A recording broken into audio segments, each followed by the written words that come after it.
In relation to housing, first of all, the National Housing Strategy for Disabled People, I brought this up with the Minister yesterday and I was assured the implementation plan would be published within a few weeks, which I hope it will. But I'm just interested, because in one of the answers you gave to Deputy Canny, you indicated that grants were available for new built houses, and I'm just querying, why would you have a grant for a new built house? Do we not have a target of make them affordable to bridge? Fully accessible to a universal design plus? And also, are there plans within that implementation plan, within that strategy, to actually review Part M guidelines? Because a lot of the houses built now are only built to a wheelchair visitable standard, whereas they're not a wheelchair livable standard, and they need to be reviewed so that at least a percentage of all new houses, well, all houses should be built to a wheelchair livable standard, but certainly a percentage need to be fully accessible so that we actually don't need grants. And it's more cost effective, I think, in the long term if you build a new house to a certain standard with that, instead of trying to adapt to a house at a later standard. So that's just the first question. No, absolutely. The Minister has been engaging intensively with us on the implementation plan, and he's recently approved the implementation plan so that we can engage externally with his colleagues in the Minister for Health and the Minister for Disability. So yes, it's within the next number of weeks. We would be, the Minister expects to be in a position to have that published. As regards the universal design, and you mentioned there universal UD++, I suppose there's different ranges. You have the UD plus and UD++. When you're moving into the realms of UD++, you're essentially talking about a wheelchair, for example, livable property. That means if it's a two-storey property, that they can access that property in its entirety. In the case of UD++, you're really talking about a case-by-case assessment and building the house to that specification, or as necessary adapting a house, because obviously the entire population doesn't need to that standard. So I recognise what you're saying in the context of building to universal design standards, but there's obviously costs involved in that, and we have to strike the balance right, that we're not reducing the delivery of housing generally, or housing in particular to the disabled community, to balance that. So that's why the approach currently is to integrate the universal design principles and moving it to the extent possible. And I believe over time you will come to a position where houses will have built for life. But it's not going to happen overnight. It's going to take time. That's why I'm asking you if you set a target of a percentage to start with, and because I know when I'm dealing with the local authority in my area, often people have accidents and suddenly the house doesn't suit their needs. Yep. They can't sometimes be even discharged from hospital, which means they're taking up a bed, and the council have no houses available that suit the needs. And in fact, I hear from the Irish Wheelchair Association that there's nothing on the private market to suit a wheelchair user as well. So there's a very, very low number of houses built for wheelchair users, as it is. And that's why we see so many people going into nursing homes. And the number in nursing homes under 65 is not decreasing, because we're continuing to put people into nursing homes because of the lack of availability of suitable accommodation. I think absolutely, Chair, but I think it's important to point out that the summary of social housing assessments now, and the most recent one for last year, 2022, that was published, it includes in the application form now whether you want access to a wheelchair livable house or not. Interestingly enough, there's no one sought a wheelchair accessible house. But that's not unusual, because it's only now added to the application form last year, and over time we will see as they review all people that are on their social housing list. So I think that's something to watch very closely as we go forward, the summary of social housing assessments in the coming years, because we have that clear identifier. Therefore we'll be able to pinpoint where there is an exact need. Yeah. Lots of people don't know they're going to need a wheelchair. That's no problem, because of an accident, you know, yeah, any one of us could I end up understand. needing one, you know, so our circumstances can change. So it's just that there is such a low proportion of houses that are suitable for those who require a wheelchair. Or, you know, it may not even just be a wheelchair use, it might be someone who just cannot use stairs but can walk to a certain extent, you know. But in relation to employment, I hear a lot about, you know, there are reasonable accommodations there for employers to apply for. Can it not be reviewed that it actually is the employee who receives the reasonable accommodations and that they follow the person? What's been mentioned several times to us in here is a disability passport, where the person is assessed with what they need and they bring with them to the job the reasonable accommodations that they need in that job, and it actually will allow them to move from job to job much more seamlessly. Because at the moment, every time somebody moves to a new position, the employer has to apply for the reasonable accommodations that the person may require. And just in education, for example, if a student in primary school applies for a form of assistive technology, that follows them into secondary school. It's supposed to anyway, and it's probably into third level as well. So could something similar not happen within employment? I might come in just on one thing on the employment piece, and then maybe Ronan might want to come in on the passporting through the system. So ICTU and IBEC do kind of have developed a passport effectively for going between jobs, and I understand that is quite a useful thing in that element, you know, so you're not kind of restarting every time. And that might be something the committee might be interested in is the use and take up of that particular passport that ICTU and IBEC have developed. That's the only thing I wanted to say, Chair. Yeah, because I think in the UK have an access program, and I think that's part of it. I'm not sure, but you know, there's some good. There's no point in reinventing the wheel, so we should be looking at other jurisdictions and seeing what they're using and what's working, and replicating it here to make. Because we need to increase the number of disabled people who are employed. We're one of the lowest levels in Europe, and we've one of the highest poverty rates, and they're obviously interlinked. And under the comprehensive employment strategy, I think the government have committed to increasing it to 38% by 2024. I mean, that's from 33% at the moment. That's a lot of people, and that's only next year. So I mean, there's a lot of work required to try and encourage people to get into the workplace. And we also hear as well that one of the reasons that people don't take up employment is the fear of the loss of secondary benefits, such as the medical card and the free travel pass. So I'm just wondering if they could be even looked at, you know, to ensure that they hold on to those, because we know that the cost of disability is quite extensive, and part of that is transport, part of it is medical costs. So if they were able to, you know, have a medical card for life and a free travel pass, it would actually encourage a lot more people to take up employment. Chair, and just to add to, I suppose, John's first point, Senator McGreen earlier asked about the Reasonable Accommodation Fund, and the technology or the assistive technology that people get under that is theirs to bring to their new job. I think there's probably a wide-scale misunderstanding about that. I think it's part of the problem we have with that scheme. People don't really understand how it works, and that's reflected in a very low take-up. But we are reviewing that, and the review is pretty much done at this stage. We just need to sort of bring the minister through it and get her agreement to it.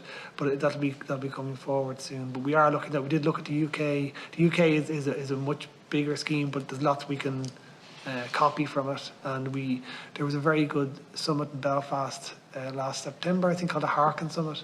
Senator Harkin from the US, who brought in the Disability Equality Act over there, and it was a huge international summit from around the world. Everyone's has struggled with the participation rate. Ours is, I think, 36.5% or thereabouts. We're aiming for 38. The OECD average is about 40, so we're way off that. Some of that's the slow exits from disability allowance to employment, but also it's a percentage. So in other words, our labour force has increased enormously. So in other words, the percentage shift is sort of a mathematical thing there. but it's something, you know, you're right, we have the participation rate is too low, the poverty rate is too high, the cost of disability is too high. And so we can't stay where we are. So in terms of the technology, certainly it can travel, the access to work, yes, we're trying to take what we can to learn from that and make it a lot more user friendly. There was another point you made, and I just didn't take a note of it. If I missed it, I know John handled the passporting. Oh yeah, the point I was going to make really was one of the things with the passporting and why it's helpful that it's ICTU and IBEC doing it is that obviously there are like 645,000 or thereabouts disabled people, only a fraction of whom are on our payments. So we need to make sure that it's not just, and it's something that does come up about whether we have a tendency to think of disability in sort of social welfare terms, but actually most people are, you know, they're who are on who have a disability, have a work history, are working, you know, there's a good, there are good prospects with the right supports, and that's part of what the UNCRPD is about, really, is about society changing rather than just relying on the individual changing, you know. Yeah, I think there needs to be more flexibility across our systems and more cooperation, you know, across departments as well. Just a quick question in relation to the wage subsidy scheme. It kind of has a negative connotation because the employer is kind of focusing on the person's maybe inefficiencies or deficiencies, and there's some employers who are not willing to actually say, well, the person who's working for me because of the disability. I just wonder, could the focus be changed on that when you're applying for it? And then just in relation to self-employment, the point is often made to me as well that there's nothing similar to the wage subsidy scheme for self-employed people. So if you're an employer employing a disabled person, you can avail of a wage subsidy scheme. But if you're employing yourself, basically, there's no additional supports than say any other self-employed person can avail of. And I suppose there's also a threshold, I think it's of 21 hours around the subsidy scheme. Maybe I'm open to correction on that. But again, not all disabled people are able to work 21 hours. So if it could be, you know, like it could allow for part-time work as well, because some people, due to pain or whatever reason, maybe tiredness, can't work 21 hours in the week. So maybe could work 10, 15 hours, that it could be actually staggered in relation to the number of hours worked. A little bit of flexibility on that as well. And we've made that point in relation to education as well. You know that not everybody's able to take up a full-time course at, say, higher education, and that they should consider offering it over an extended number of years on a part-time basis. And that's starting to happen in a lot of courses. So if the same could be done with employment as well. Thanks, Jerry. And I remember what your other point was, which is around secondary benefits, so I'll deal with that as well. On the wage subsidy scheme, yeah, the language, I know what I agree with your point around the language, because it's pitched around that there's a sort of deficit there, and basically a deficit in productivity which the subsidy is attempted to address. So that characterises immediately in a negative way. We're going to review that scheme later this year. It was the basic subsidy a couple of budgets ago. I think it was 2 budgets ago. We increased the basic subsidy from $5.30 to $6.30 an hour, and it does go up to $9.45 depending on which. When even a minimum wage of $11.30 is a significant subsidy. We will look at the minimum. Where we don't want to be, I'll be honest with you, is we don't want to find that the only employment we get for disabled people is where the state's effectively paying for it, or that it ends up being, you know, low hours, insecure, you know, no prospects. And that was the original thinking behind having the 21-hour threshold. In other words, you're expecting a commitment from the employer that it was going to be, but obviously we don't want that to then be excluding the person, you know. Yeah. So it's that balance, but we'll look at that. We'll look at that later this year. The RAF is the first one we'll get done, and then we'll go on to do the WSS, and we'll have a consultation. We'll be talking to everyone about that. On the secondary benefits, we had a meeting with the OECD recently, just, you know, trying to examine what's the best approach in terms of going with policies. And the secondary benefits, I think back as far as like 2007-8, OECD said, look, you're going to have to, unless you address that, you're going to have a lot of difficulty. On a few fronts, like the free travel you keep for 5 years now, after you keep it. On the medical card, I think it's 3 years, and also they've significantly increased the disregard. So it used to be like 120, and now it's now it's 427. I think it was Minister of State Finney McGrath, when he was in that role, it was done. So there is. I'm not sure what the answer is on that, I'll be honest with you, because what do? Do you say to somebody, you keep something for forever, and perhaps if they have a disability, maybe they do need to keep it forever. The resource implications of that, does that mean fewer people get it? Does it mean that,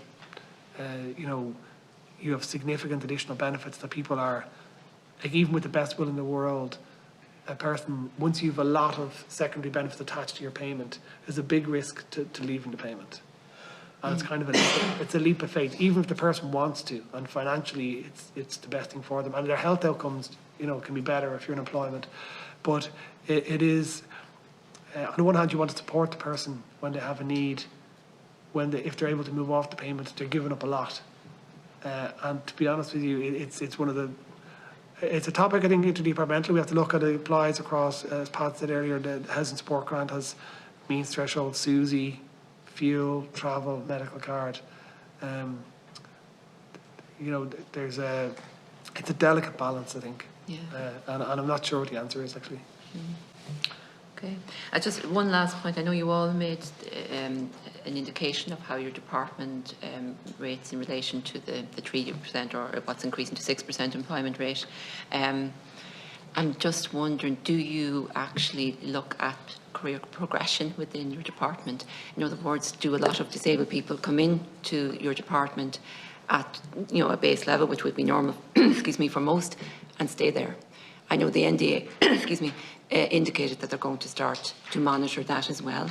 So I'm just wondering if that's something you look at or monitor yourselves, in that people do progress up through the ranks within the civil service. I don't know if you have any figures on that, or.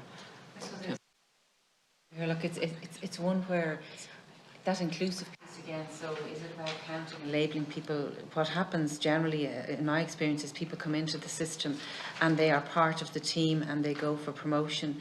The willing, able and mentoring is where a person has a physical disability in general, and so they enter mainstream and they have all the same opportunities as others. For, say, the OWL programme, where the person may have a disability so they can only work a certain amount of hours, that's a new programme, so we'll need to watch and see how that goes.